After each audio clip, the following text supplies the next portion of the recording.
Welcome, everyone, to episode 31 of the Golden Squeeze podcast. We are going over NXT and Smackdown, starting off with NXT, which led off with a number one contender tag team turmoil match. That is a mouthful right there. It started off with Idris Enofe and Malik Blade against Tyler Bate and Pete Dunne. And New Catch Republic. Yeah, they took the first fall with the elimination. These matches are always interesting, especially I don't think they told us who was going to be in the match, did they? No, I think they may have at some Okay. point. I don't know if it was the week before, but it was announced beforehand. I just don't know if it was the order was announced or not. Okay. All right. Well, these matches are always interesting. There were a couple surprises, like Apollo Crews coming out to get a distraction for LWO. Are these storylines that I was supposed to know about? Has Apollo Crews been feuding with LWO, or is that? Yeah, on SmackDown. Yeah, I don't remember that. mm-hmm. Maybe just because I just tune out whenever Apollo Crews is on the screen. I'm not sure, but That's why I'm here. And that is exactly why you're here, because I'm an old man punching at the clouds. I don't watch half this stuff, but I'm there. But I thought it was pretty good. I didn't think it was half bad. The whole tag team turmoil. Chase U ended up getting the win, and they're going to get a tag team championship match at Heatwave coming up this Sunday, I believe. What were your thoughts on the tag team turmoil? Now, and I'm getting just kind of thrown off here because I know we're a little behind. Was it this one where Ridge Holland gave Duke leverage, or was that from the week before? Did that happen in this match? That was this week. Okay, and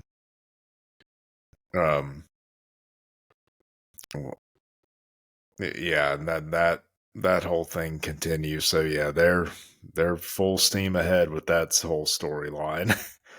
Mm-hmm. And but no, wait a second.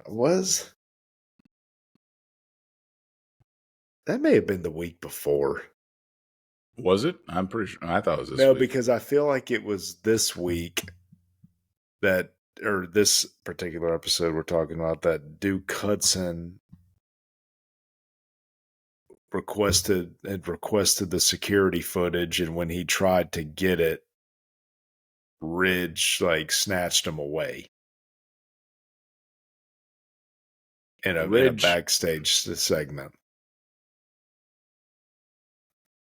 I think. Either way, I was genuinely surprised by them winning. I figured it may be the Good Brothers in a rematch, or maybe the bad luck of Blade and company finally stopped and they got a shot. But it was good. It was fun. I enjoyed it. But do you think the OC is genuinely embarrassed that they're still in NXT? They are a solid 20 years older than everybody else on that roster. That has to be a little awkward for them. That they don't have any peers on the entire program. I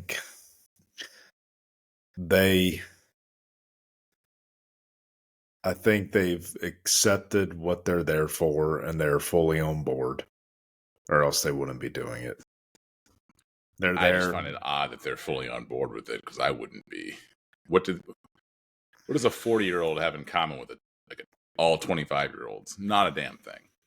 Well, I mean, I don't think it's necessarily about that. It's just they know they can rely on them to put on still excellent tag team matches and to help these newer tag teams. I think, especially in light of the NIL, the next in line stuff, and a couple of younger tag teams, and now they're they're week to week continuing this feud with OTM, who could use a good veteran tag team to go against and finally be fully put over by.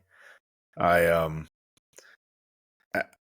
just think at this stage in their career they've accepted it. Maybe, hey, we'll pay you the same amount, if not more, that you were making here, but you'll get to help usher in the next generation. This may be a more suitable schedule, because that's the thing too, man. If they're consistently on NXT, I'm guessing they're not going to be traveling the road as much. Well, I don't know if they're doing house shows. They could be. Yeah, I mean, no, you're right. They could be, but if they're week to week at the Performance Center in Florida, I think there's a lot of other factors probably involved there. Especially at this stage in their career, they could be perfectly content with doing that and just helping build the next group. But again, one of those things we may not know the full extent until they finally call it quits or they leave the company and go elsewhere. Next up, it was time to get bouncy eventually, because Ethan Page and Sean Spears attacked Trick Williams in the middle of the ring. And who comes for the save? No other than Javon Evans, the young OG. Bouncy.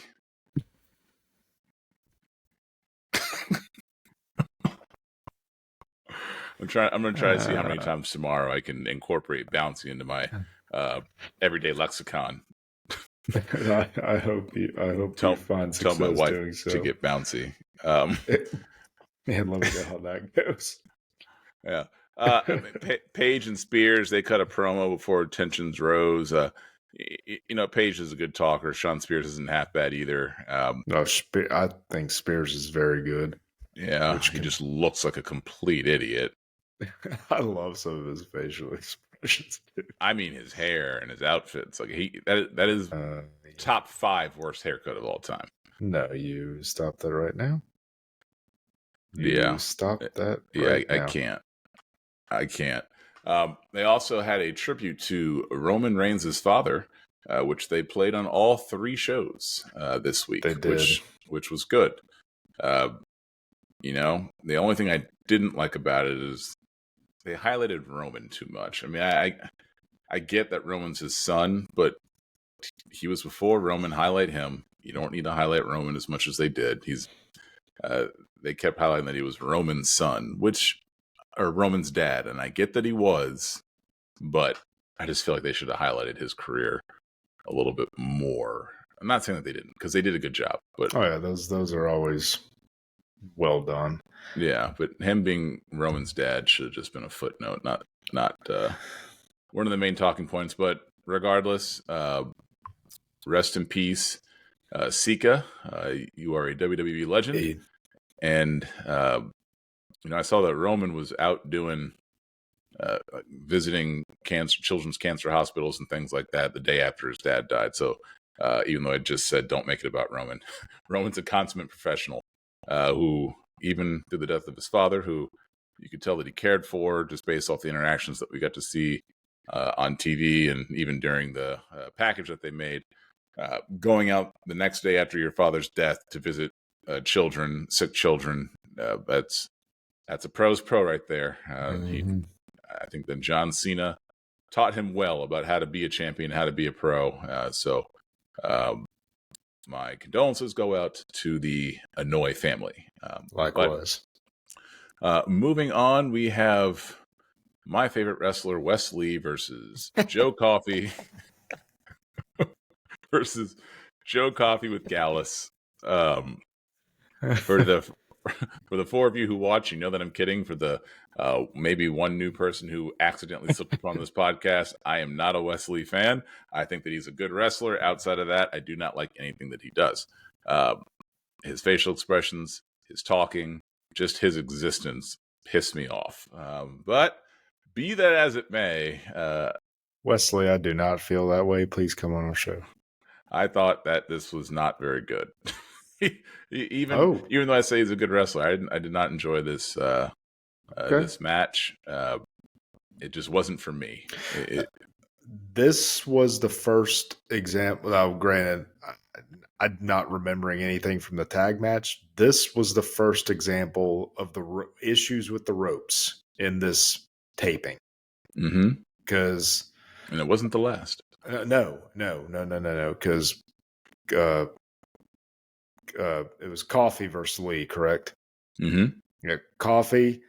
Not overly familiar with his work, but from everything I've seen, very good, consistent professional wrestler. You don't see him slip on the ropes, but it's bound to happen at some point. But it was a precursor for things to come throughout this taping. So I have a hard time believing it was just bad luck over the course of multiple matches. I'm not buying that. Yeah, what I'm not buying is Wesley's essentially squashing Joe Coffey. I read the results before I saw the full episode. I didn't look at that as a squash. Coffee got in plenty of offense. Very little. Stop it. It's like a 4-minute match. Hey, it was at least 4.5. You stop it. But all this really was to set up the confrontation between, or the back and forth between Wesley, who looked like an idiot on the ropes and threw up some sort of silly W on the ropes. I don't know what he's doing. His name is Wesley. I don't care. W starts with a W. If we're being honest, I didn't put that together, and that does make more sense. But I still don't. I still don't like it. I still don't like it. I think his name, like Wesley. I think there's some correlation too that they do with like West Side too. I think that's like a real thing. I don't think I just made that up. I'll tell you it's not a real thing. Oh boy, a dumbass name like Wesley. Like it's not Wesley. It's Wesley. It's just a stupid name. Like Ugg on Salute Your Shorts. Ugg is the real name Kevin Lee Ugg. The name Wesley is equivalent to a guy having his ring name be Matthew. It's the same thing. There's no difference. Oh boy. Tell me the difference between Wesley and Matthew. There is no difference. Wesley is his real name, that's why. I sure hope not. For his parents' sake. I sure hope not. But they're trying to make me believe that Wesley could beat Obafemi. There's no world where I believe that could ever happen, and if it does happen, you're on your own for watching NXT, and I'll just shake my head because I'm not watching anymore. I've been thinking about this, and unless Trick Williams helps him, no, because I think another black guy to help him. Man, I just think I would not be surprised if Obafemi gets called up sooner rather than later. He's not the one to beat him. I don't disagree, but what world do we live in where that's believable? Oh, it's professional wrestling. What in what world are a lot of the things right now? Book it for me. David versus Goliath, the way they've done for many, many years. But first of all, aren't they two baby faces? Because David versus Goliath, Obafemi's not Goliath. It's David versus a big, big, big David. No, I don't. I think they're trying to book him as a heel. I don't see it. But he doesn't do anything that's heel-like. Agreed. But not everyone these days does. I mean, look at Gunther. But Gunther talks like a heel. He's arrogant. He's cocky. He thinks he's the best. Obafemi doesn't do any of those. Obafemi's not cocky. No, Stop. maybe it's his African accent, but to me, he's What? to What? me, What? What I does that don't have to think do with being cocky? I don't think it's cocky. I just think it's the way he talks. It comes off different. Every time he's talking about many have tried and failed, and no one's gonna beat him, and this and that. For whatever reason, I view it differently when Gunther says it. Maybe it's because Gunther's just so believable in what he does. I don't know, but when Obafemi says it, I don't view it as being heelish. It seems confident. When Gunther does it, it seems cocky. And I don't know if they fully established it, but then again, I think some of that is the way he's been booked. When some of these like triple threat matches and stuff like that, when you're going to have sometimes two baby save faces or two heels versus one, and it because I think Dijak was the face and the triple threat Stand and Deliver. Briggs was, I guess, the heel. And then Obafemi was, I don't know. I agree. Maybe it hasn't been clearly established, but I think they're kind of leaning towards him being a heel. They're clearly trying to push Wesley as the baby face, though. For sure. Yeah, he's definitely the baby face, but that was silly. Yes, he's not. It's obvious. Yes, he's not exuding heel to me. I don't know. I see. In the traditional sense, like not raking the eyes, not just. He definitely doesn't have any heel tactics in the ring. Yeah, he doesn't really need them, and I like that. Yeah, it's not. I guess maybe the definition of that's changing, or the way they're presented is changing. Yeah. But well, I going back, I personally did not have an issue with the match. I thought it was going to be a lot more of a traditional squash when I read it compared to what I saw. Okay, that's fair. But yes, was I surprised at the way it ended? Yes, but I thought it was fine. But especially, and I can say this just about every week on every show. When you got two guys like that who are good wrestlers, you just want to see them go longer. Yeah. But anyways, especially when you know what else is going to get just time on an NXT show that should not get time. Yes. a 1,000,000% agree. Yes. But one of those things that is not the case was the next match, which was the Heritage Cup versus Tony D'Angelo versus Nathan Frazier. This was good. It was good. It had a nice fiery start with Nathan Frazier getting the quick first pin. This Heritage Cup. It's like a bunch of speed matches. They've got to get rid of the spit bucket in the corner. I can't stand it. It's so ridiculous. But these two guys are good. Nathan Frazier, man, he runs those ropes hard. I think that we talked about this in the last episode.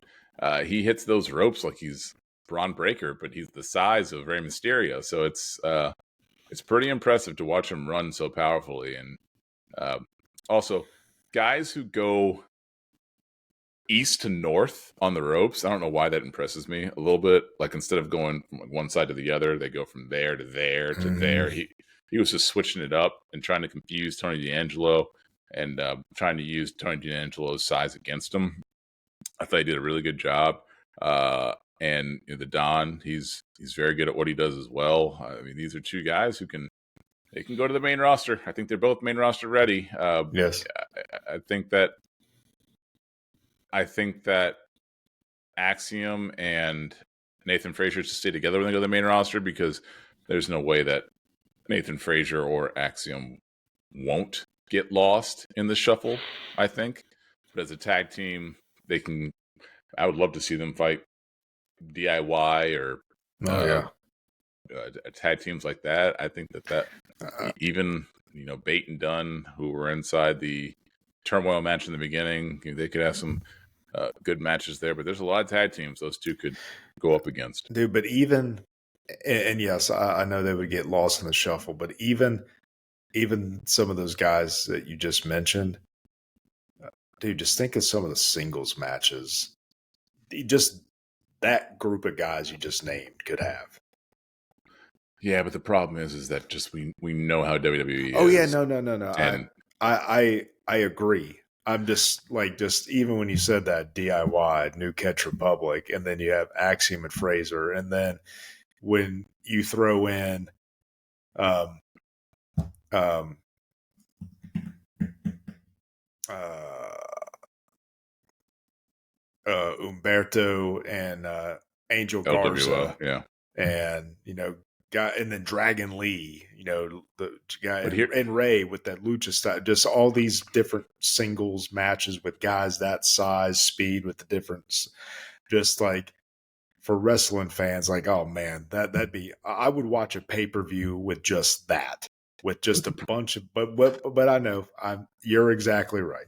what I'm You're going to say exactly is right. that Axiom undoubtedly is going to debut in LWO or Legado del Fantasma because that's just the way they roll. That's that's the way they roll. Every person of Latin descent has to go into one of those two groups. There's just right. They literally have put every single person of Latin descent on their roster, Oh, except for Damian Priest, in there. and Under 6 feet tall. I was gonna Let say, me hone it in. I'd say Andrade. I mean, I know he wrestled with Ray, but he's not a member of the faction. But he's in there. He's when it comes time for storyline, I always see his face over there. They had him in Judgment Day for a minute, but then he just kept getting a little bit closer over to the other side. I don't know. I'm saying he's in there. Oh boy.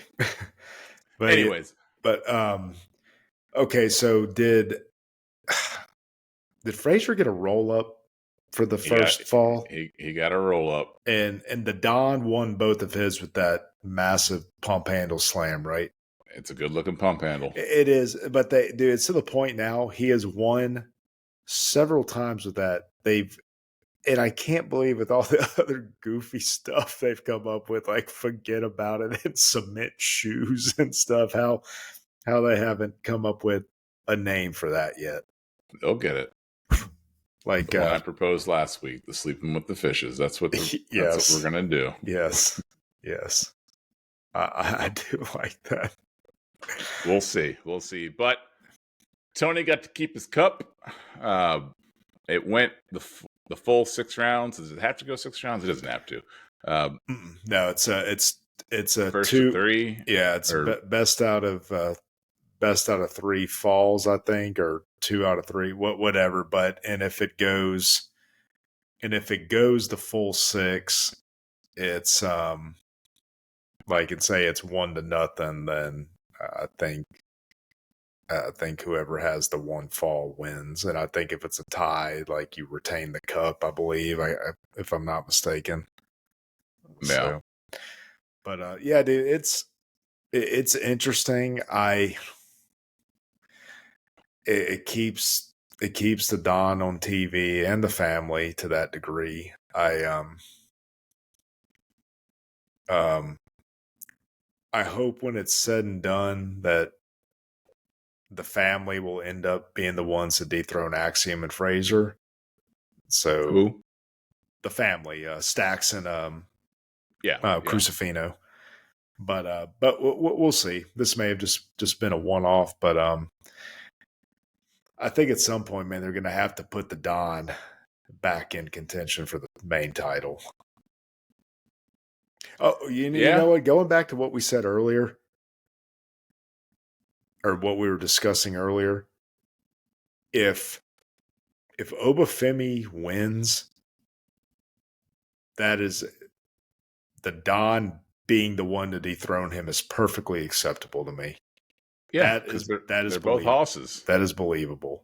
That is believable to me. And okay. Yeah, because I was wondering. I'm just afraid, and I like the Heritage Cup thing. I like, D'Angelo comes from that wrestling background. I just hope he's too good of a character to be lost in the shuffle. And Yeah. but so hopefully after Heat Wave, they'll put him back in contention for either the North American title or the main title. Yeah. Yeah, I agree. But next up, we have the champion Roxanne Perez versus Carmen Petrovich. God, that sword. Good grief. It's got to stop. That entrance is... we got another, in my opinion, essentially squash match. Carmen Petrovich didn't get much offense in. Not very long. I will agree with that for this match. I thought this was more so that, still not awful, but yeah. But this doesn't make any sense. Why is the champion engaging in this? There's no reason. Why is she engaging in a match with Carmen Petrovich just to squash her? She doesn't need that. A non-title match against Carmen Petrovich for a squash. What's the purpose? What does this accomplish for anybody? I think with this, and I could be off there completely, shocker. Petrovich comes from, I think, that karate background. Maybe they're trying to say, hey, that Perez can hang with and handle business against somebody also of, a mix or a martial arts style background, perhaps. And so they wanted her to have a strong showing against somebody with that background leading up to the match with Lola Vice. But I don't know. It's just spitballing here. Yeah. Well, obviously, Petrovich really didn't have anything to do with this, even though she was in the match. This is about what happened afterwards with Lola Vice coming out and hitting her. She throws a great back fist, dude. Of course she does, because she's good. Oh, yeah. And it's believable because it's what she does. Yeah. It's what she does. She's a killer, and they need to portray her as being a good-looking killer, which is the way that she portrayed herself when she was doing MMA. She was an Instagram model who killed. She doesn't need to be this dancer. Just let her be a good-looking stone cold killer and go out there and she's not she's not terrible on the mic when she's not being goofy, when she's being intense. You don't like her when she's being intense? No. I was gonna just wait till you watch this most recent episode.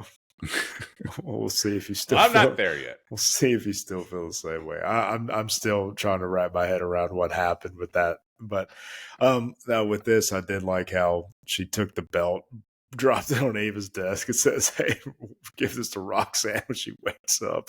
That was good. I enjoyed that. But that should be a good match. Ava, a.k.a. Bronny James. All right. Next up was Damon Kemp versus Tavion Heights. I like this match. It was, it was a lot better than I thought it was going to be. Yeah. Well.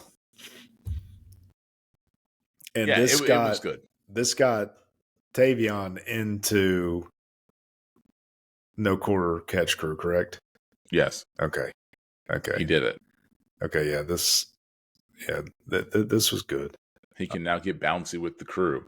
But he is Capiche? He is now in No Quarter Catch Crew. Congrats to him. That's really what this was about. Getting him in there. He did it. He earned his stripes. So good job, Tavion. And, they already kind of planted the seeds of dissension here, like with Kemp now feeling kind of like the outsider of the group, and that segues into the next episode. But Yeah. Anyways, which match was next? Another match that had some rope issues. Sol Ruka versus Ooh, Ariana Grace. yeah, this match got panned. Yeah. Yeah, it wasn't great. I didn't Well, think it was as bad as they made it out to be on the it Bleacher wasn't. Report. There were some things that happened, I think, that were outside their control. I also think there were some things that happened that were within their control, but I uh, agree. but you got to cut them some slack when it's issues that half the roster are currently having. There's obviously something different about the ropes. Maybe there isn't. Maybe the talent level is just so bad now that they just can't handle it. I'm not sure. I'd like to hope that's not the case because there's some very talented wrestlers that are having issues. But there were some bad botches. Yes. I think Solruk is a good wrestler, Mm. but she has a lot of botches, in my opinion, and a lot of her matches, I think I said this the first time I ever saw her, it just looks a little too choreographed. Like, it doesn't look like wrestling, it looks like dancing. And that's a problem for me.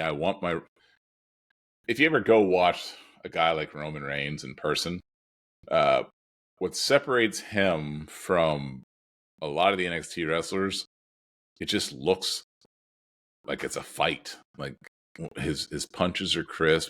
It looks like he's actually hurting someone when he's not. Doesn't Yeah. look like I've never said when I watch Roman, when I see Roman in person, I don't think he's dancing with anybody. I think that he's fighting people. When I watch Sol Ruka, it looks like she's dancing with these people, and uh, that's what I think her downfall is going to be if she doesn't change that. I think she'll get there. I think she can. Yeah. I think she can. I have not lost hope on her. She's not. Oh yeah, no, She's not Candice LeRae. Candice LeRae is a good wrestler. I'm kidding. She is. And you know what you said. When you refer to it like that, like a choreographed dance, are you? I think I understand what you're saying. Are you talking about like some of the timing, how it all like it seems like slow and methodical to get from spot to spot? Yeah, Dude, I give an example of I almost feel the same way about her in certain matches. Again, and I love Sol Ruka, but as Carter and Chance on Raw, the tag team, yeah, they've got good, cool tag team spots, but they're so careful and methodical about it. It doesn't flow yeah. at a pace that I think a lot And of other that's a good matches word. do.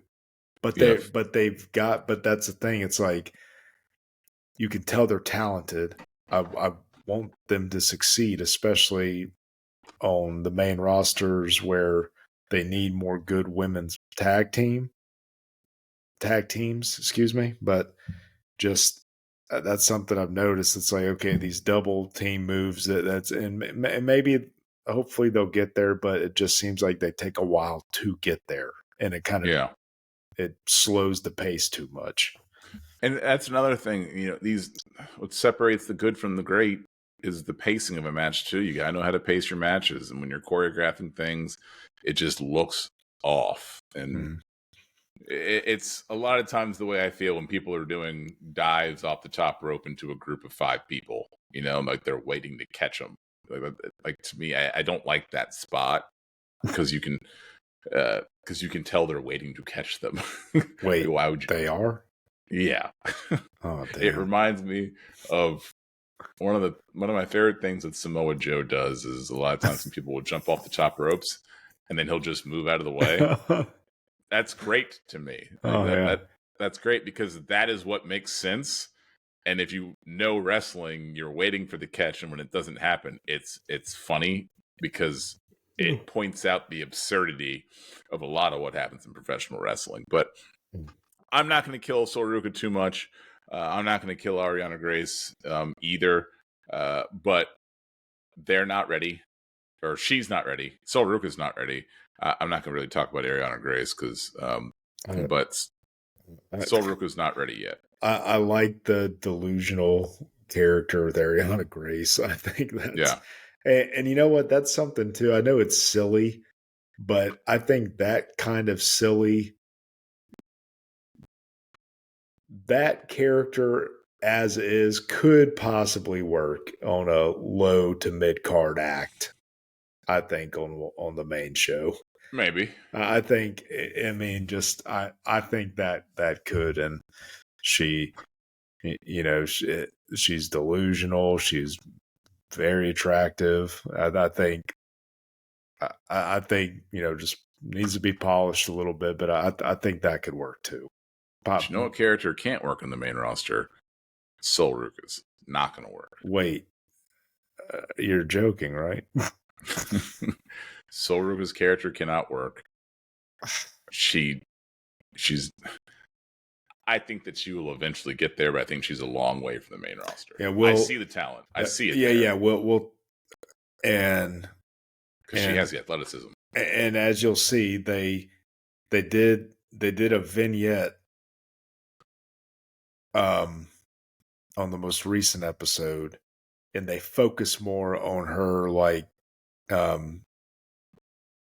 gymnastics kind of background. I don't even think they mentioned surfing one time.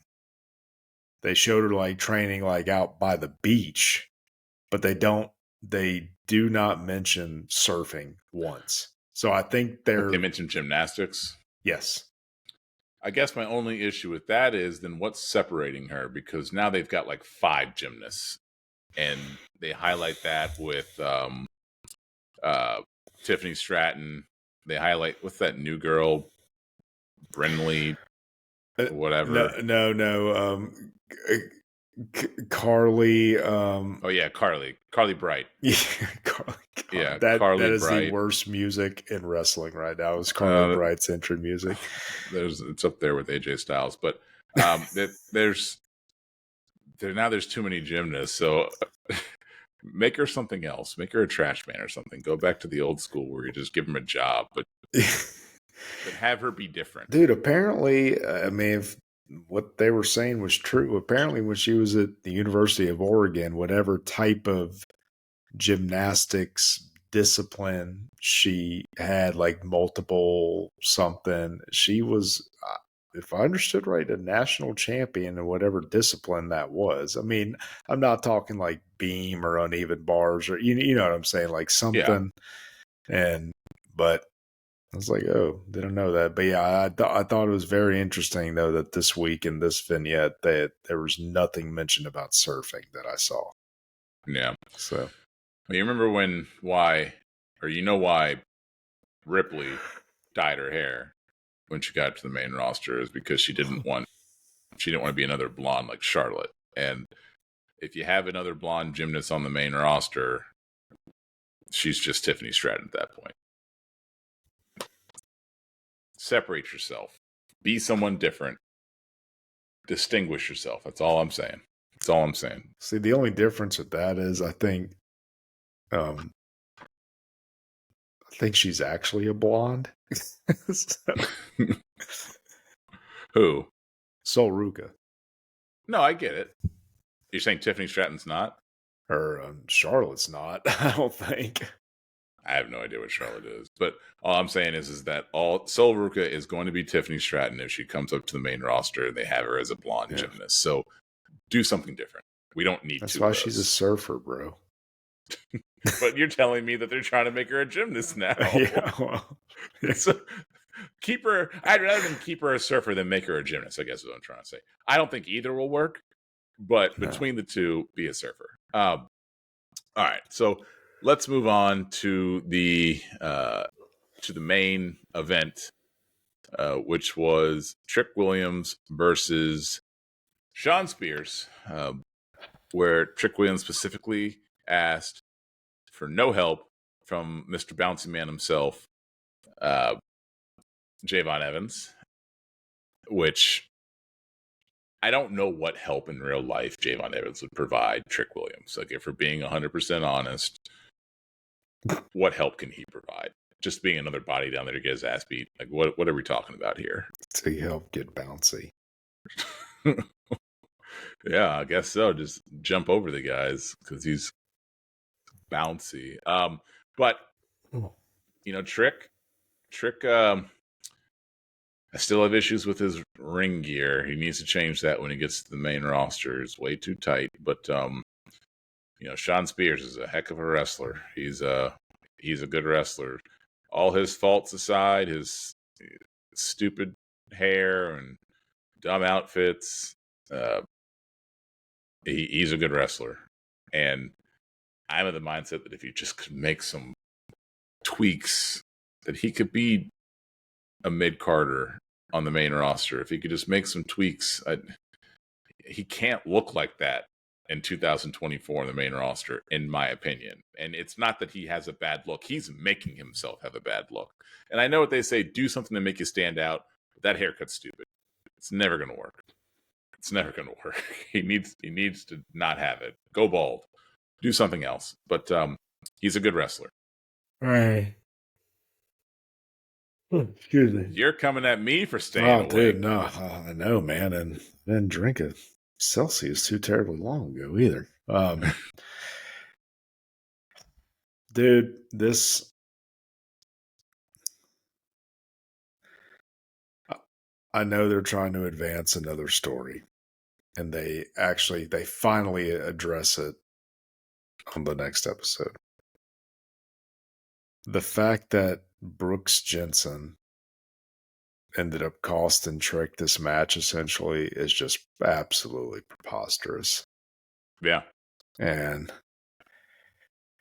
dude,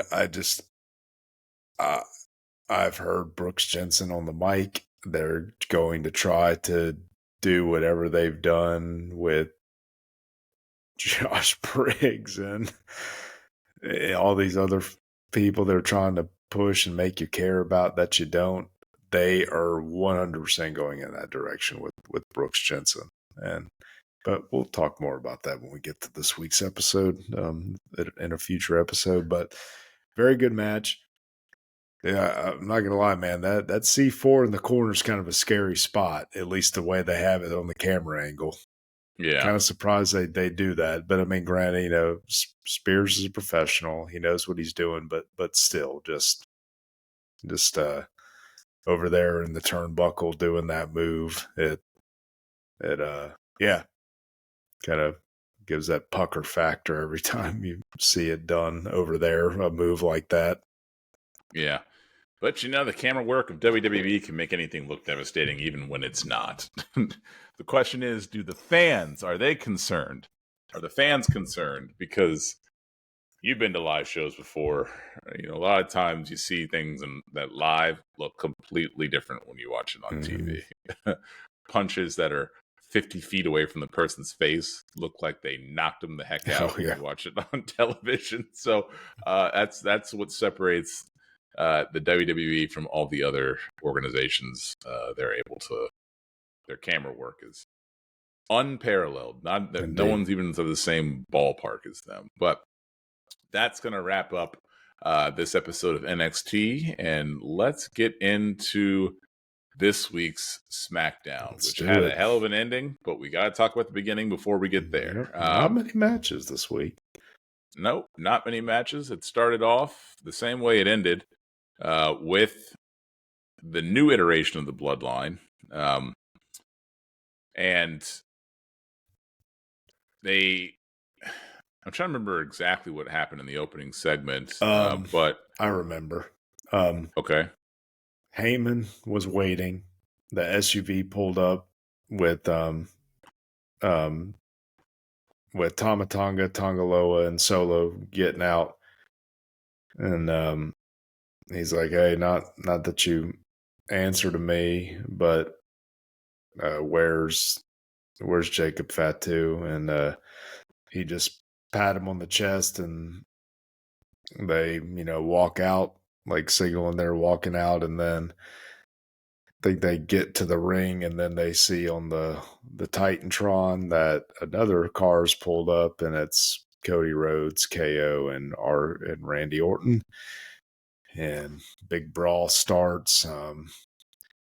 Then they finally get security out there, and then the bloodline goes to the back.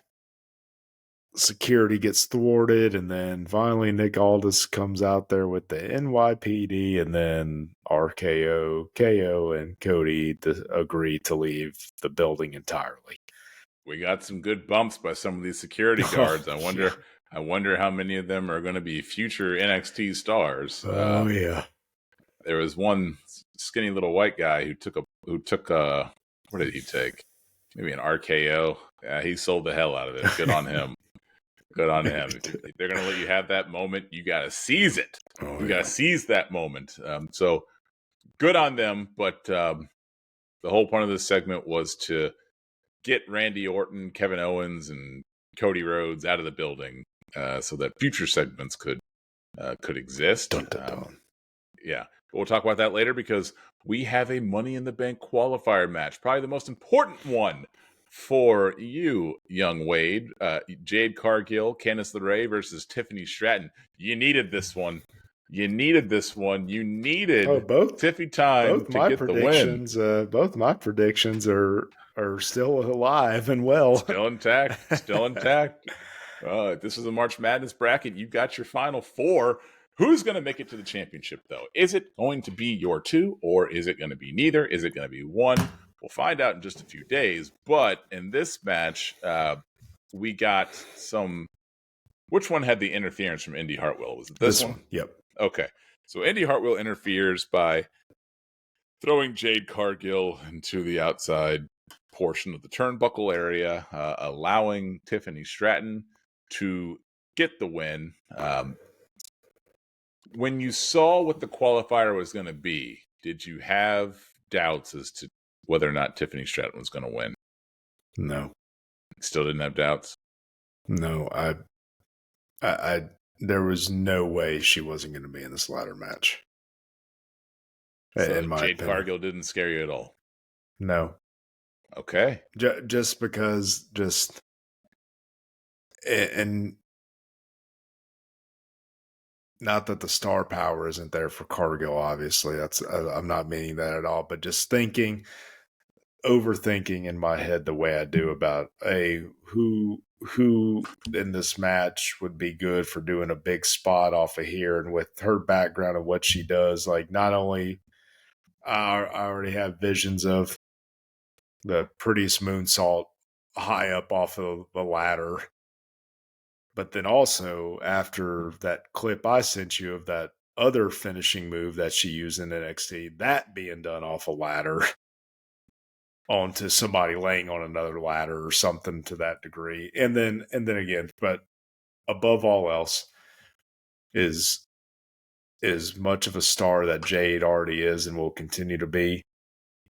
These type of matches are tailor-made for a heel like Tiffy. Just plain simple. And I could not imagine any scenario where she's not there. Plus, Nia Jax came out to stand with her in the corner or stand with her and watch. Her and Tiffy have this alliance, and I mean, the writing is on the wall. Nia gets the belt, and Tiffy turns on Nia. I don't see a world in which that does not happen. It might happen. It definitely, the writing is on the wall for that to happen, but it was a good match. Only time will tell. Good match, and storyline. Indy Hartwell interfering made sense because those teams have been going back and forth, and Bianca was out there. I'll tell you what was extremely impressive was anything Bianca does is impressive to me. That is a freakish athletic individual. Mm-hmm. But how quickly she ran those heels chasing after. Oh, when she came out with those heels, I was like, they're not going to have her do stuff with those heels on. That's just a disaster. No, granted, they were shorter, but still, she was like in a full-out jog chasing after Indy Hartwell. That's impressive. Yeah. Good on her. Good And on her. She's a freak oh yeah, and in a good way. um, I thought Candice LeRae played her part in this match extremely well.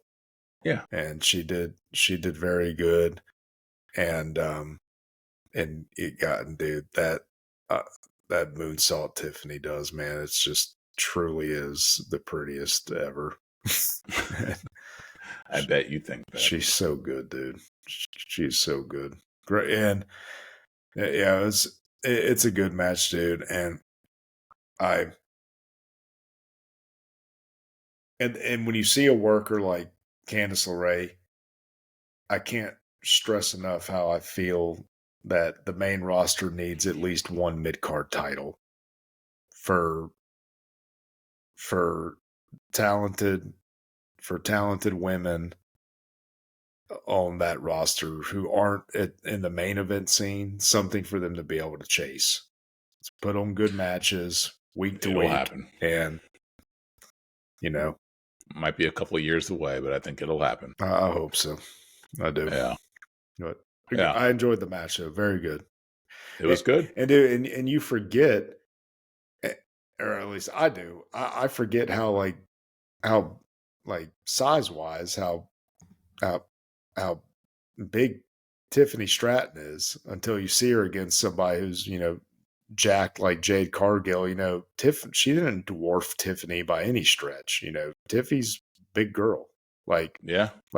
just tall and muscular, just and yeah. I mean, I think, and just going toe to toe. Now, I definitely think from a size standpoint that Stratton was definitely be more believable to dethrone Jax as say, like, just give an example here, than Lyra Valkyria, just from a size standpoint. So, but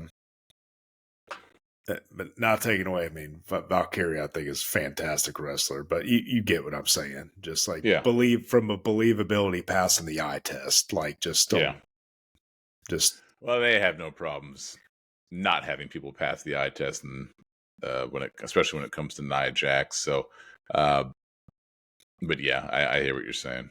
I hear what you're saying. But next up, we got another Money in the Bank qualifier with the person who I think is going to win the Money in the Bank ladder match. LA Knight versus Logan Paul versus Santos Escobar. And we also got some shenanigans this from is great. New York Knicks' own Jalen Brunson and the Indiana Pacers' own Tyrese Halliburton, rocking his Tyrese 317 shirt and Stone Cold Steve Austin jean shorts. And there were brass knuckles. There was stare downs. It was a steel chair. Yeah, it's exactly what you would expect from pro wrestling. And in the end, LA Knight got the win. But the real winner was social media, because it allowed them to capitalize on not only the WWE, but also on an NBA rivalry. But what were your thoughts on this entire segment? I was actually very surprised. I thought Knight and Paul focusing on each other and that side story would have led to Escobar stealing a win with like a roll up or something, or capitalizing on like Knight get hit with the brass knuckles or something. I was genuinely surprised by this, because I figured, but now I think we're gonna have, at the very least, Logan Paul is going to cost LA Knight the briefcase, at the very least.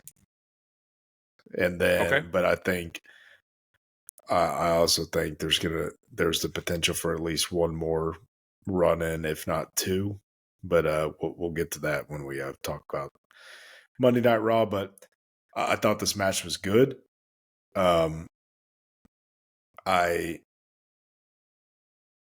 can't remember what move it was that Logan Paul did, but I remember thinking at the same time, Wade Barrett said, constantly updating his his catalog or something like for a move set. I remember thinking like, oh, I haven't seen him do that before. And Yeah. um, Logan Paul's good. oh yeah, and you could tell He's yet to have a match that I've said that's a stinker. He hasn't had a stinker yet. no, He's good at what he does. agreed. But I think by LA Knight winning, that guarantees Logan Paul's interfering and costing him the briefcase.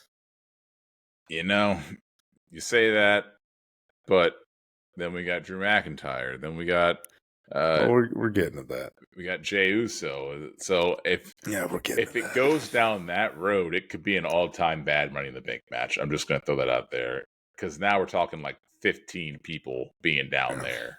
So they got to pick and choose their spots. But I'm also the mindset they either all run in or nobody does. So we'll see.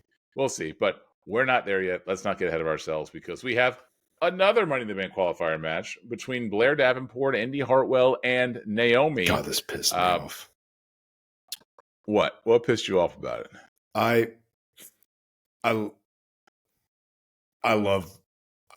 really, really like Blair Davenport. Okay. They've kind of been hyping her. I think they did a vignette recently and some of the backstage segments. Mm-hmm. I really thought they were going to have her win and give her a chance to showcase herself a little bit on a bigger PLE stage. Just based on the way they've had her in multiple segments. And like I said, the vignette and stuff like that. So I was just disappointed that, I love Naomi too. And I know she'll do well in this match. So I don't know. I just thought they were going to give,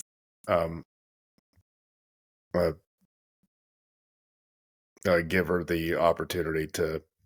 I thought they were going to capitalize on what they've been doing with her in backstage segments and the way they've kind of presented her a little bit. Here's the only thing that I will say about that, and here's the reason why I thought Naomi was going to win. What is their star power in that match? Tiffy. And I'm not calling Naomi a star, but it's Io Sky, Chelsea Green, Lyra Valkyria, Tiffany Stratton, and Zoe Stark. And then if you throw in Blair Davenport, it's a bunch of NXT wrestlers. So I think they had to get someone from the main roster because right now the only like real main roster stalwart is Io Sky. And that's stretching when I'm saying, main roster stalwart. So Naomi, she's not associated with NXT. Like if I say Naomi, I'm not thinking NXT. Correct. But if I say Lyra, if I say Zoe, if I say Blair, if I say, even Chelsea Green, I know that she's a main roster person. Yes, I get it, but she hasn't been the main roster for that long, per se. So I think they had to get one established veteran in there to get the match. Think there's any chance Naomi wins? Yes. I do too. I think there's only 3 people who can win. The more I'm sitting here thinking about it, I would not be surprised. Yeah. I think there's only 3 people who can win. I think it can be Tiffany Stratton. I think it can be Chelsea Green. And I think it can be Naomi. Those are the only 3 people who I think can win, and it makes sense. And I think current storylines going on, it would probably make, if they're going to incorporate the briefcase for that match furthering current storylines, I think it only would make sense for Naomi and Tiffany Stratton because you got the stuff with Tiffany and Bailey and Chelsea Green. That's a storyline. You're right. So that's why I said those 3. Okay. They're the only 3 people who could believably win. I forgot they were just coming off of that. Okay, yeah. And then you got to think at some point. They were against each other for a while. I was going to say, is it too early to revisit Naomi versus Bailey again? I don't think Naomi's going to win. I just think she can win. And if she did win, I wouldn't be shocked. I wouldn't be either, but again, man, I just I think think that she'd be briefcase is terrible better with the suited briefcase. for a heel. And I don't disagree with you. I think that Naomi would be terrible with the briefcase in her hand. And that's not me saying Naomi's terrible. I just think that her character. No. If she gets the briefcase, I think that'd be the perfect time to turn her heel and have her cash in on Bailey. Can she be a heel? Yes, You think so? Yes, I think so. I do. I guess she's been a heel before. I'm still waiting for them to put her in the bloodline, but yeah, I'm still waiting. The bloodline needs a woman. Well, they doesn't need a woman, but I think they could benefit from a woman. I just Naomi think that they and could. Nia Jax in there. They have like 50 women they could put in there. They could put Dakota Kai in there if they wanted to. There's so many women they could put in there. Dakota Kai. Yeah, her dad's Samoan. She's her mom's New Zealand. But is she part of that tree? Yeah. Dakota Kai is? I believe so. Are you? I believe her father is. I think you're just making up stories again. 50-50. 50. But no. I could have sworn I saw a tree and I saw her on there. Okay. And I was like, what is she doing there? Okay. And I had to like look it up. And there wasn't a lot about it other than her father being like in that tribe. And okay. I was unaware of that. Okay. I guess now that I'm saying it though, she's clearly a New Zealander when you hear her talk, so it probably wouldn't work out very well. But yeah, I mean, Nia Jax in that crew would be awesome. Like that, she could, because she can be that girl. Even bring Tamina Snuka back. Just get a woman in there. Don't bring Tamina back. Is she? And I'm being serious right now. Is she still with the company, Tamina? I have no idea. I haven't seen her in a long time, but I also haven't seen her anywhere else. But at the same time, she's not a spring chicken, so she might just be backstage. She's probably backstage. She's probably backstage doing She's something. got to be in her 40s now. Huh, Tamina? I was thinking like mid 40s. Okay. But I have not seen her recently. I think she's 46. Okay. So she's a little older, but she's not very good, but neither is Solo. So it's just have her be an enforcer. She's a big girl who's menacing. My issues with her was they always made her look menacing, but they never let her win. Agreed. The same issues that we have with Solo pre yes pre WrestleMania is he was always menacing, but he never won. So they have no problem doing that. So why not? But let's move on to the main event, which to me was a phenomenal job by Paul Heyman. Paul Heyman showed again why he is in the WWE Hall of Fame with his acting and attention to detail in the final segment. So the bloodline comes to the ring. It's supposed to be the coronation ceremony for the newest tribal chief, Solo Sikoa. Before we talk about Solo, though, I'd like to talk about Roman Reigns. And Roman Reigns was a beloved heel. People would still boo him, but at the same time, they'd be quick to acknowledge him. They'd be booing with their fingers up in the air in the crowd every single week. And they hung on every word that he said. But when Solo puts that finger up, I was looking in the crowd. I was trying to find Solo supporters, and I just couldn't find them. I saw one guy who had his finger up, and then I realized he was pointing at something that was going on the Mega Jumbotron that was up there. He didn't actually have his finger up. So, is that a problem? Probably not, because this Solo being the leaders probably got about 2 more weeks before Roman comes back, if it's not tomorrow or Friday rather. But I think Roman comes back at SmackDown. I'm just letting you know. I think Roman comes back at SmackDown. And I think he gets one of the biggest pops he's ever heard. I do not think that he's going to stand for what Solo did in this episode of Friday Night SmackDown. But Paul Heyman didn't have his hair dye in. He hadn't shaved. It looked like he may legitimately have stayed awake for 48 straight hours to create the look of bags under his eyes. That's what the internet claims. Yeah, is that he purposely did not sleep to have that look. And I just don't know how you get that bag look with makeup. Maybe you do. I don't know. I don't know. But when he said, I acknowledge, whatever he said, that you are not my tribal chief, he delivered that line like only Paul Heyman can. And he got a humongous pop from the crowd, which was deserved. But then all hell broke loose, and it made me a little uneasy watching him take those bumps because he's not in shape, he is not young, and he's not a wrestler. That is not a good trio for a guy taking those kind of bumps. But that speaks to the level of trust that he has in these gentlemen, who a lot of them are known for botching things.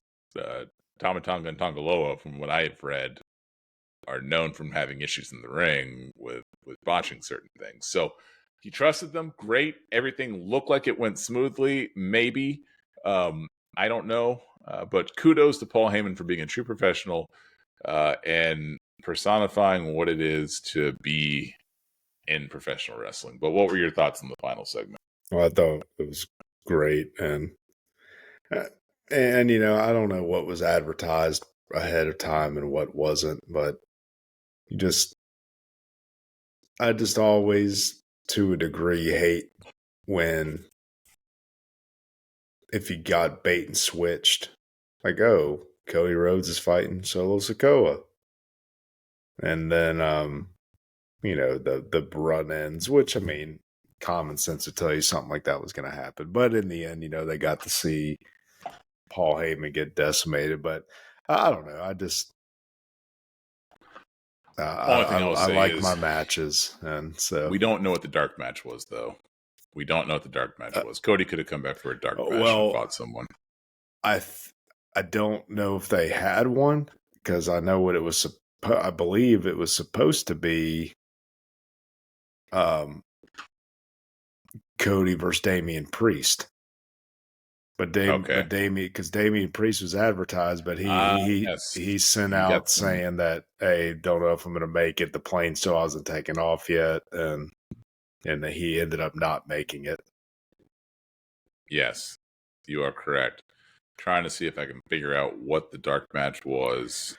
I know they had something where Cody came out with a belt bag, and he actually had that title that his dad held up, you know, that famous picture of him holding it thinking he had won, but since it was like via count out or whatever, he didn't win.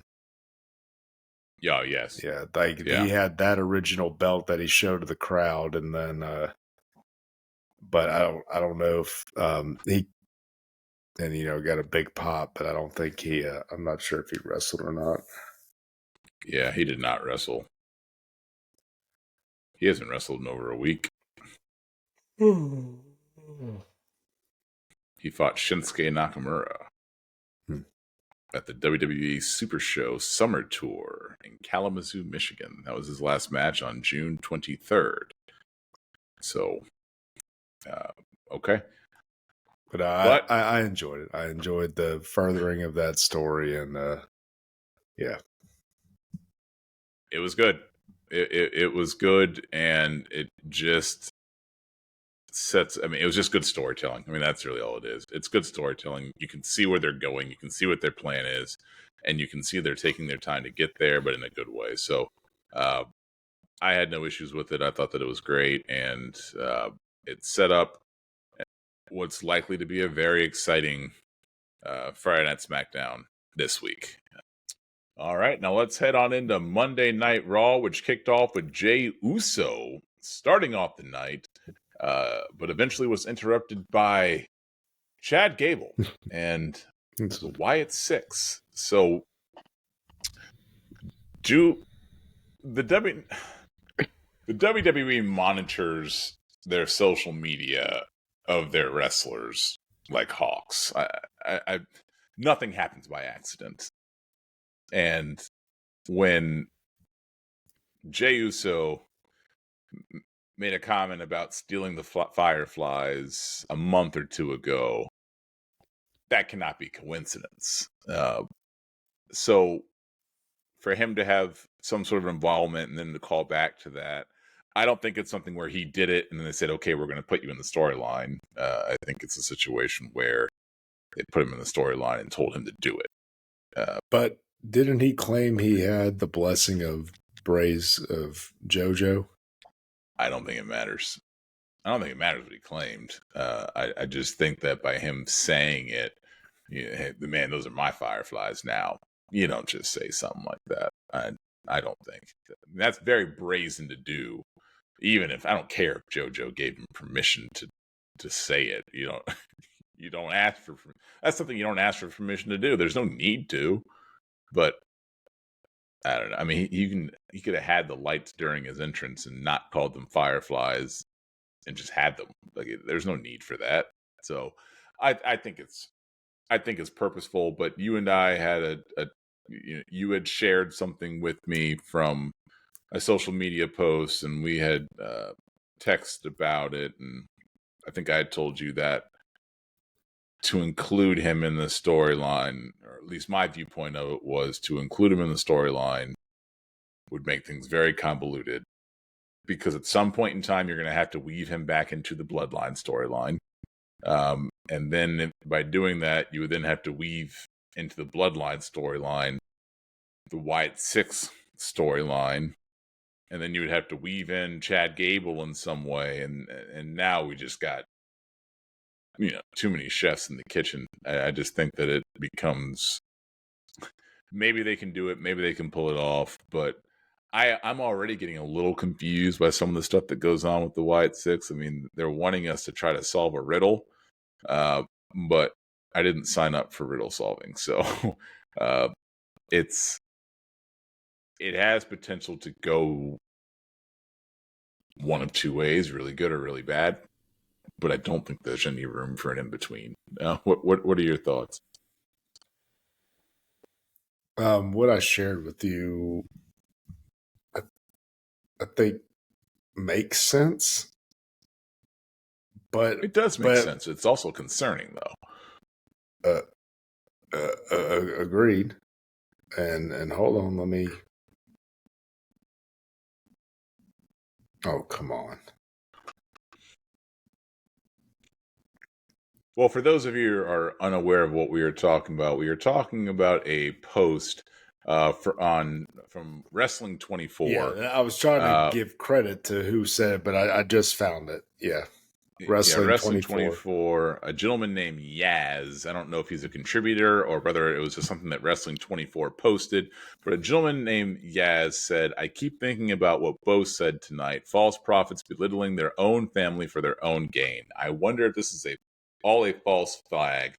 It seems like they are targeting Chad Gable, but really they are going to target Jey Uso at Money in the Bank, because Chad might be the master of the Alpha Academy, but he's not actually related to any of the members. Meanwhile, Jey left his actual family to try and become a solo star. Then he had the nerve to take the Fireflies for himself. Yes, Jey has since publicly said he doesn't want them and gave them back to the Wyatts, but if I'm Uncle Howdy, I can't stand for that. Also, keep this in mind. They made their debut during Jey Uso celebrating his win after qualifying for Money in the Bank. We never seen anyone get attacked when they debuted, but Chad was the only person shown clearly. But here's the thing, we never actually seen Chad get attacked. He could have faked it and been trying to get sympathy from Otis his entire time. The Wyatts have had multiple chances to get Chad since and haven't. Nikki been in the ring with him even and let him walk away. I wouldn't be shocked if the Wyatts cost Jey the Money in the Bank match and Chad wins it." Now, a lot of things give some weight to this. The first thing I noticed when Chad walked out, and I was already irritated by the week before when he walked out and all he had was a Band-Aid. But now he didn't even have a Band-Aid. And There was no scar, no makeup scar on his head or nothing. It was just Chad Gable the same way he was 3 weeks ago prior to the attack on the White Six. So to me, that was concerning, and it leads to him having faked that whole backstage segment. I really don't believe that he did that, but I also don't understand why he wouldn't even have had a makeup scar on his forehead. He is. And then, and he's trying to get Otis back, and Otis is like, he's like, I know you hate me. He's like, I don't hate you. And then even Maxine now is getting brainwashed again. Like, I'll talk to him, talking to Gable, talking to Otis, and they got him playing this master manipulator character. Though I could see it being revealed to be a fake. But dude, I'm with you, man. I just don't know how they could. Excuse me. I don't know how they could. I think it will be convoluted if they have Jay get attacked by them, and because you're right, at some point you got to figure he's going to be roped back into the storyline, but I don't know, man. It's going to be interesting to see, because I think either way, when you have a faction like this with kind of the supernatural elements, things can get convoluted very quickly. And And you know what? Now that we're saying it, there was a detail that was, and it wasn't even a subtle detail, it was an overt detail. When the lights went out and the smoke came up, what was Chad Gable walking next to? Ladders.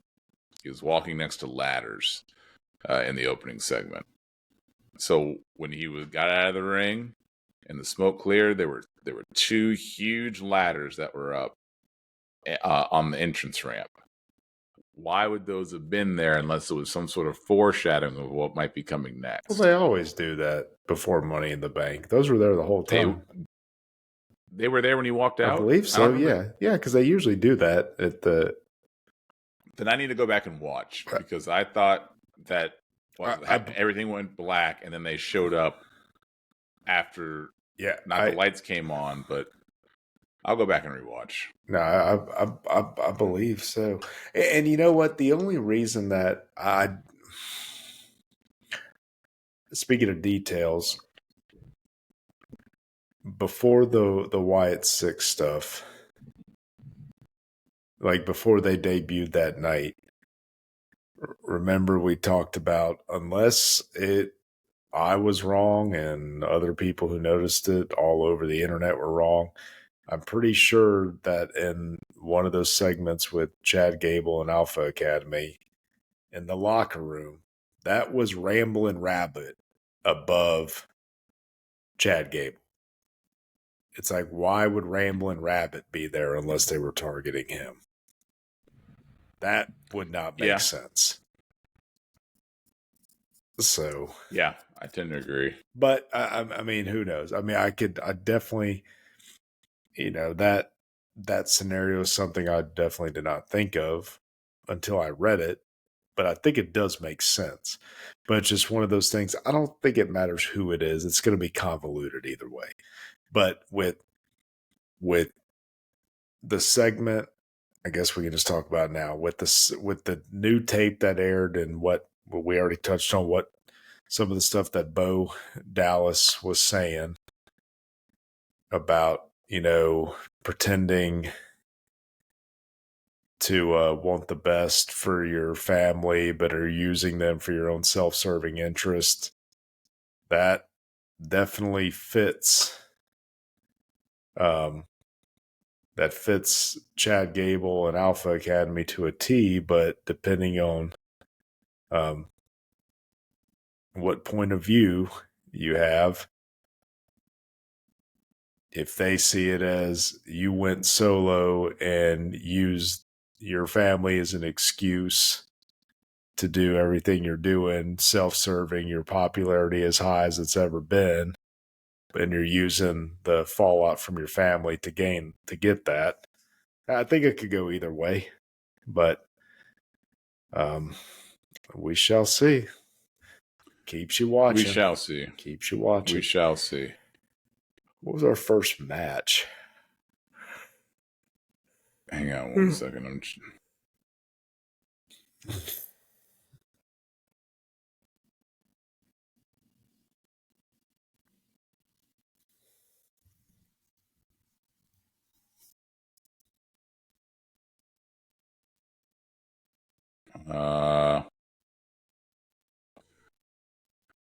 Okay, so there were no ladders on the ramp, but they were, and like right outside Gorilla once they walked in, and then it's tough to tell where Chad Gable is when the ladders appear.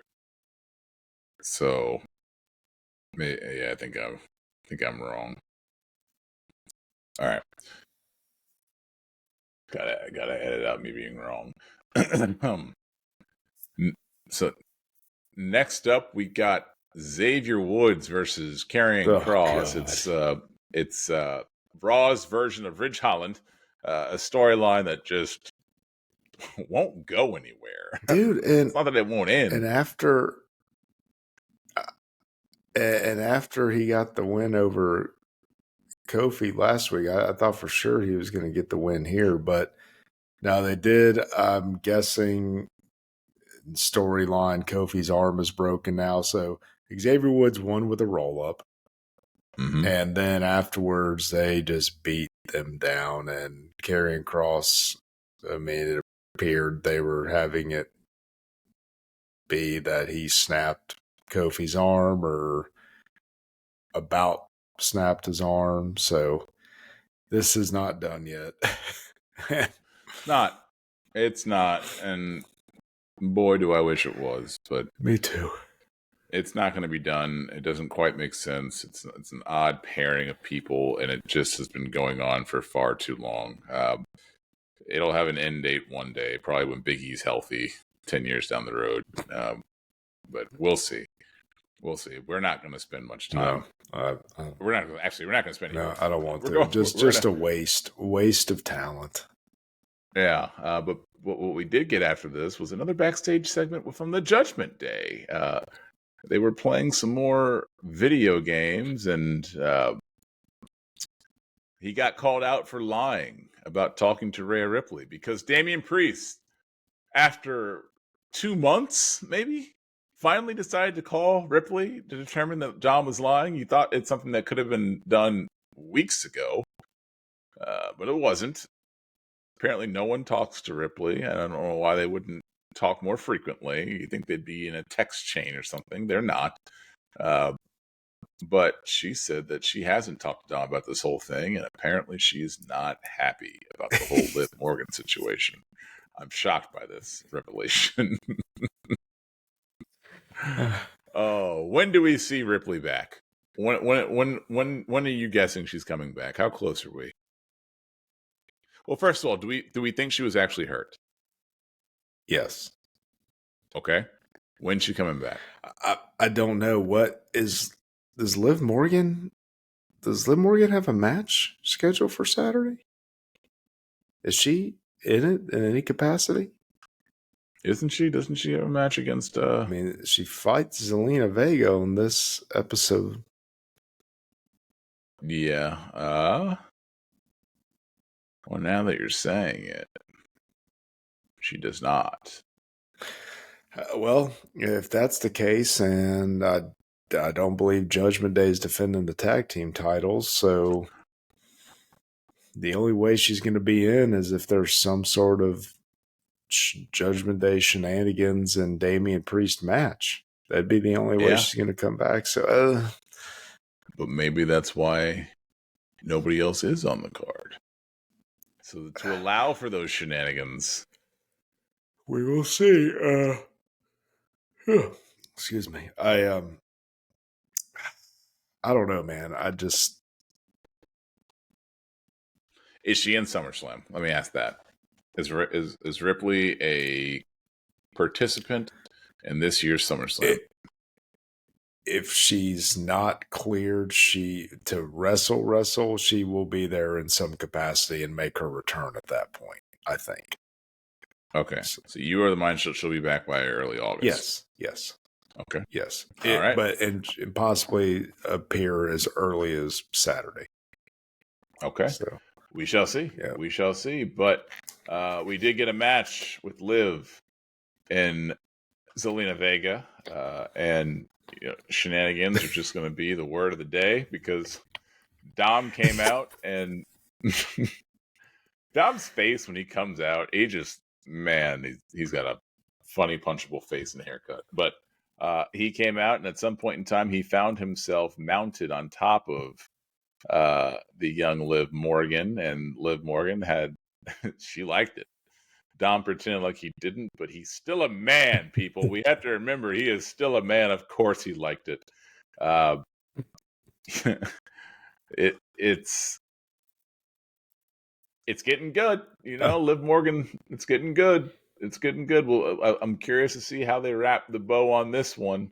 But I think it's enjoyable. I enjoy these segments. Oh yeah, me too. One, the backstage segments are so poorly acted by Damian Priest that I enjoy it. Like it's the acting is just awful. Carlito. It's just awful. Cállate, Carlito. It's the way he incorporates Spanish into his English is just so stereotypical and just so to me it's borderline racist the way because I'm sure they tell him to do that, but it is also hilarious to me where he'll just say a whole sentence of English and throw in 2 Spanish words and then come back to English. Like it's funny. I enjoy this match a lot. Yeah, Zelina Vega's good. Yes, and good looking too. I don't notice those type of things. I have no idea what you're talking about. No clue. And that just furthers the point I made earlier about the need for a mid-card women's title if they're never going to pull the trigger on her and give her a run with the main roster championship. Yeah,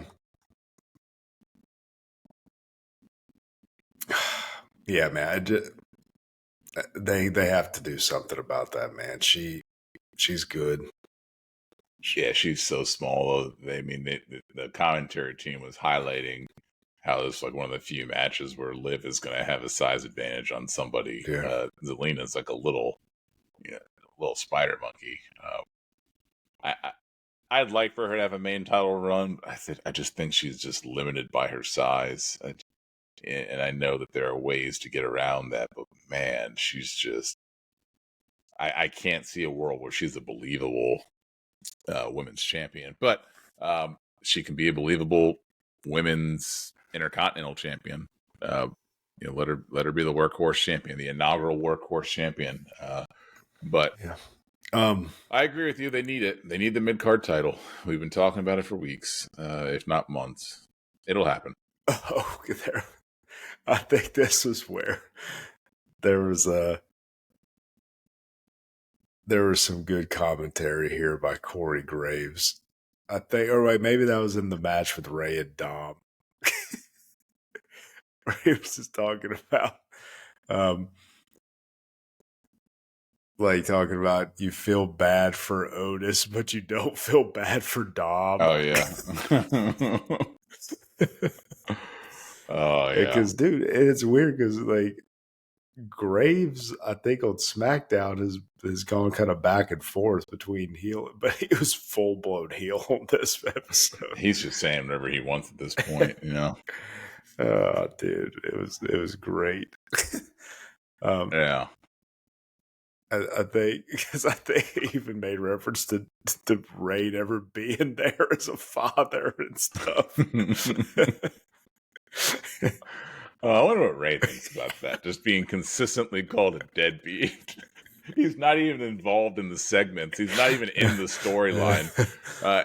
Until today, he wasn't even in the storyline, or until this episode, he wasn't even in the storyline. But yet, they consistently call him a deadbeat. Dude, I still love the Judgment Day scales with the clubhouse have his action figures as deadbeat dad. The attention to detail is not lost on Triple H. But we move on to the next segment, which involved... How did this match end? Oh, it won with... she won. Did she hit a backstabber? Or I can't remember how exactly it ended. It ended with... let me remind myself, because I'm forgetting as well.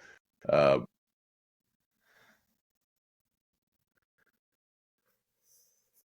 was a steel chair mishap,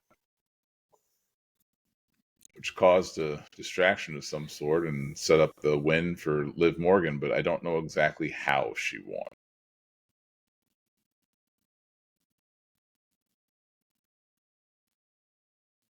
It was the Oblivion for the pinfall. Okay.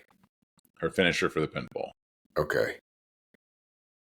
Dom had given her a chair to use. She refused to use it, which set up a distraction to allow Liv to get Oblivion for the pinfall. Okay, yeah, because Vegas, he slid it to Vegas, supposedly. Okay, yeah, okay. Because the whole thing before this match is that he said that he wanted to help Zelina, but Zelina didn't trust him because she doesn't like that dirty D, is what she says. And then, as a result of which, she did not trust Dom to take the chair. I'm using Zelina's words. Oh, and I'm trying not to use my own that are popping into my head right now. Aleister Black doesn't have that dirty D, so it ended up being... God, I hope he comes back to the company. Anyways, I'm not getting down that rabbit hole today. What happened next before I do? Hurry. The Judgment Day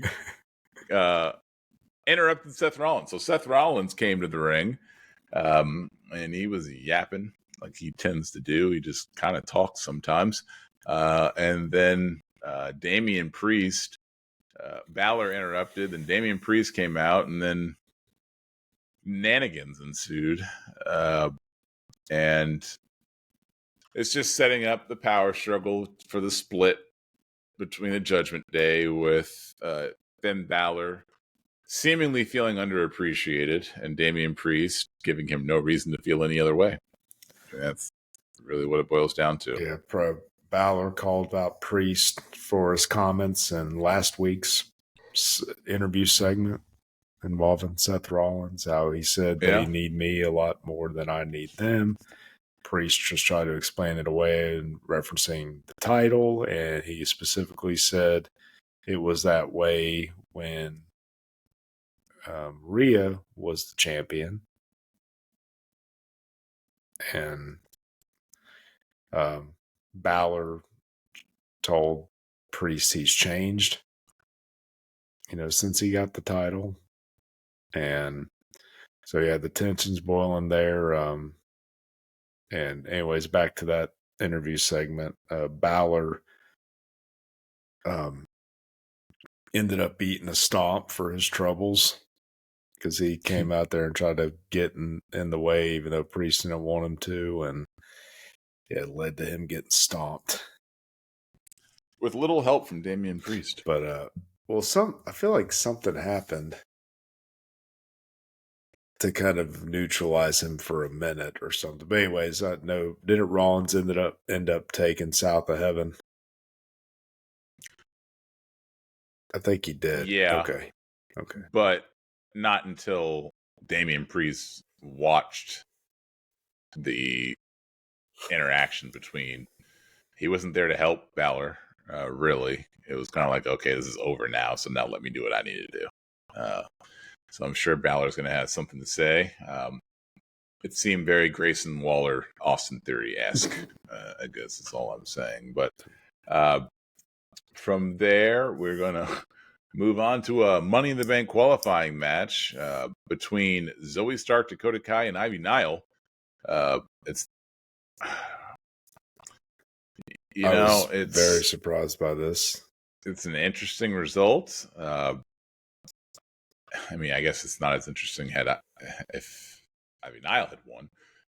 But still, Stark winning is not one that I expected. I thought this was tailor-made for Dakota Kai win. But like we talked about when we were talking about SmackDown, there's just not a lot of star power in the match. And Kai would add a little, not a lot, but she would add a little bit more. But, it's fine. It's fine. I'm not gonna throw my arms up over them trying to maybe build new stars. But that being said, Dakota Kai can use a little building too. But it's fine. It's fine. Yeah, the match was fun. Yeah. Not going to complain about it. But just like last week, there was a video that was left on the table from Nikki Cross on the VHS, which was played a segment between Bo Dallas and Uncle Howdy, and we got another segment between Bo Dallas and Uncle Howdy. And these things are great. No other way around it. They're great videos. They're great acting. Bo Dallas is good on the mic. He always has been. He always was. He made everybody believe. He made everybody believe. And he took that. He ran with it. He got themselves over, him and Curtis Axel. He if you give him a ball, he will run with it. And it's just the question of whether or not WWE is willing to do it. And it's unfortunate what it took to get him in this position. I don't like that's the fact that it is, but it is what it is. He's here, and he is making the most of the situation and doing a great job with it. And but these vignettes are great.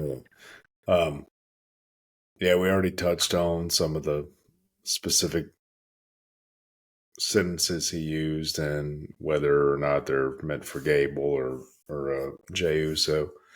So time will tell on that. But yeah, very good. He's a very good talker. You know what I would like if this faction ends up being healed? Remember when he was Bo Dallas, how they had the clip of the space shuttle taken off in the background? Yeah. I think if he's heel, like when they show it, they should cut to a clip of the Challenger in pieces. You should write Triple H and suggest that. It's like dun dun dun. I could see that. Yeah.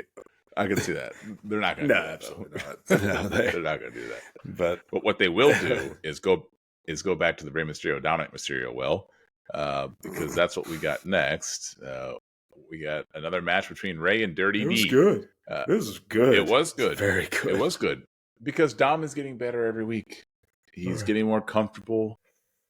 And Dom is proving to be a product of someone being able to overcome a deadbeat dad. You don't see it all the time, but he's able to do it. And the heat he still gets when he hits Three Amigos is awesome. Yeah. Yeah, he's good. And, Rey is still good. This is another good showing from... Oh, okay. So what did you think? This was different. I thought the way he utilized the 619 was a lot more plausible than you're used to. Because at least he was incapacitated from slipping on the ropes, on the turnbuckle. Compared to normal, that is a little more believable. I agree. That I was like, hey, maybe Josh will be a little more happy with this compared to normal. I lost myself in this match, so I was fine with it. And again, I don't really think about when it's in the moment. I'm not really thinking about 619s being ridiculous. I enjoy. I'm just thinking in my head of the way JBL used to sell it on the ropes. I'm able to suspend disbelief for every Rey Mysterio match. That's all I'm saying. I'm able to do it because I want to do it. There's some wrestlers who I just don't want to, so I'm not going to. But for Rey Mysterio, I want to, so I will. But that doesn't take away from the fact it's just not a believable move. But it was good. This is a great match. This is a very good match. And Liv nice inadvertently cost Dom. Yeah. Yeah. She said, what did she tell him? Like, I'll make this better, I promise, or something. Yeah. I wonder how much longer they let this drag out. And again, it's one of the best things under the Triple H regime, and it's also one of the worst things under his regime is things going on too long. So we'll see. We'll see if they beat it a dead horse or if they stop it at just the right time, because we need to be coming close to the resolution of this storyline. But I don't know if we are. We'll see. But next up, speaking of building new stars, which we were talking about for the Women's Money in the Bank match, we got Braun Breaker versus Sami Zayn. And Braun Breaker is a new star that they need to continue to build. I'm sorry. We got Sami Zayn cutting a promo and Braun Breaker interrupting. This was My good. apologies. Yeah. It was good. And oh man, we've talked about the production quality since Vince left and the different things they've been trying from a camera angle perspective, and that overhead camera that they've been messing around with. It's a good camera in doses. Anything that you do too much will not be good. Yeah. But in doses, when Braun Breaker and he's running around the ring and you see him, I think the whole world knew that Sami Zayn was going to move out of the way, but still, it's a good visual. I enjoy that. Right. But this was good. Braun Breaker's good. He's very good. A good spear Sami Zayn was hit in the ring to close it out. Yeah, Sami Zayn is good, and he wasn't really taking the underdog.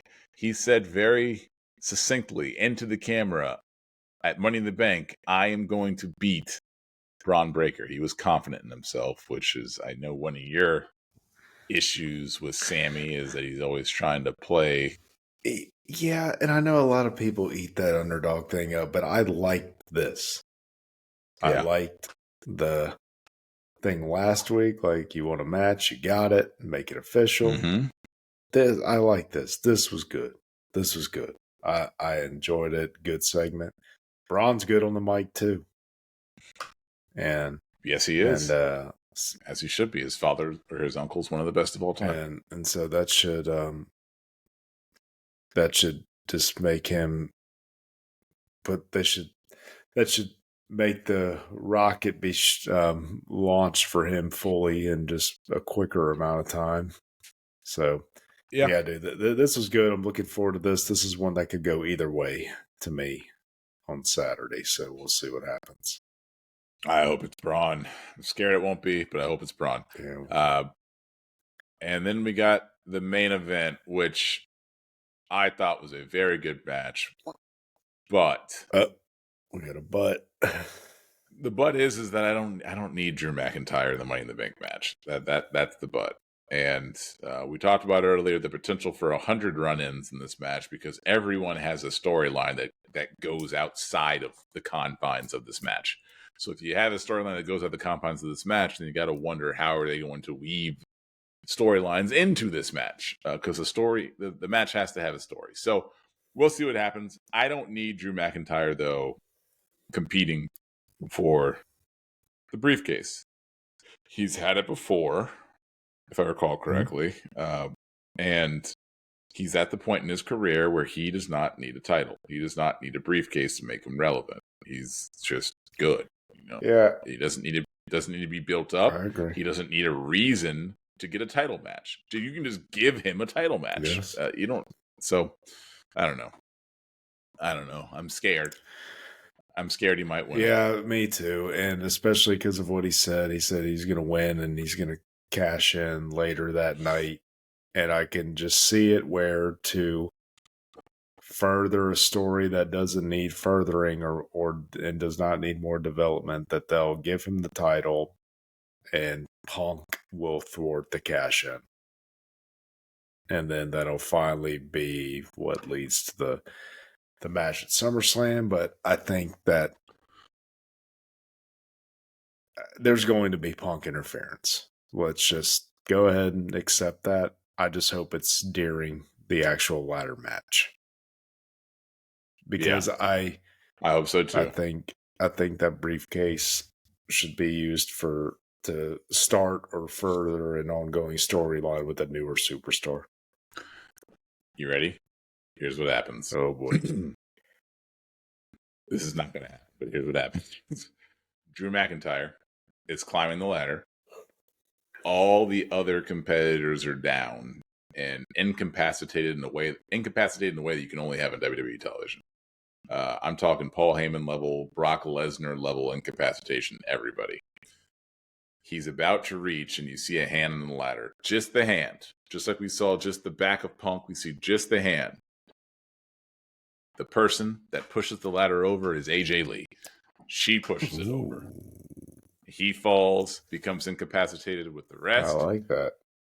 And then either LA Knight or your Carmelo Hayes climbs that ladder and wins the Money in the Bank ladder match. The return of AJ Lee for the only purpose of because Punk's not cleared, so he needs to have a proxy there to attack him.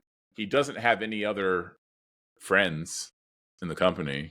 There's no one that you would say, oh, he's with Punk. He doesn't have a Kevin Owens or a Randy Orton like Cody Rhodes does, and I think that we're too far in the game to just make it up like they did at some point in time for them. Yeah.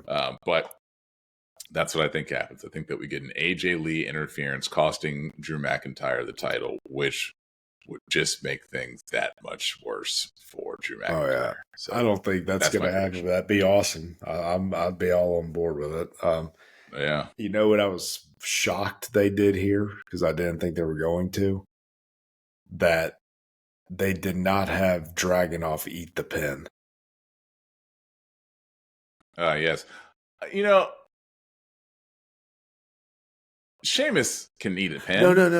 No. I just thought they've already had him eat at least one, if not two pins on Raw. I just was afraid they might do it again. And I hear you. But God, dude, that match was good. It was. Dude, three great wrestlers. Oh, dude, and that's the thing, man. It's just I get disappointed because I see matches like that, and I'm just like, damn, just give them 30 minutes, let them go. Yeah. And okay, something I did not like, just because he has used it as a finisher. Didn't Dragunov hit a top rope H-bomb that did not get a win? But I think Drew rolled out. No. He rolled out after the Claymore was countered with Torpedo Moscow.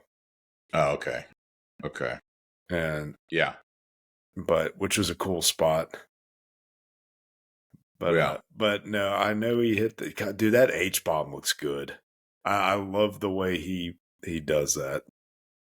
Yeah. And because the way it does it and the way he just does little things, like the way he even just positions the forearm, it makes it look like just old school ground and pound, and just, and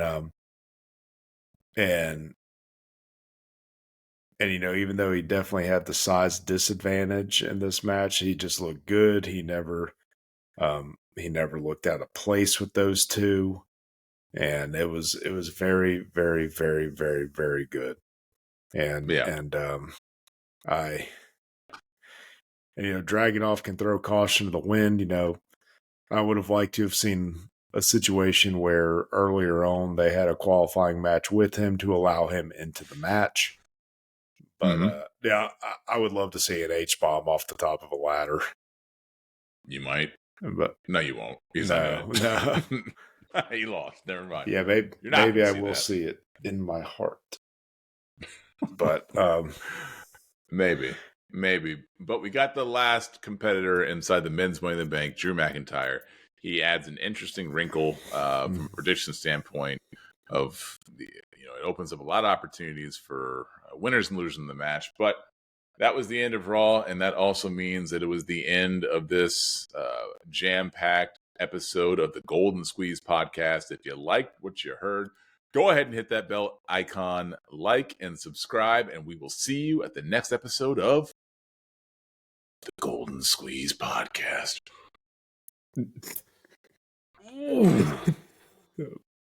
Yeah.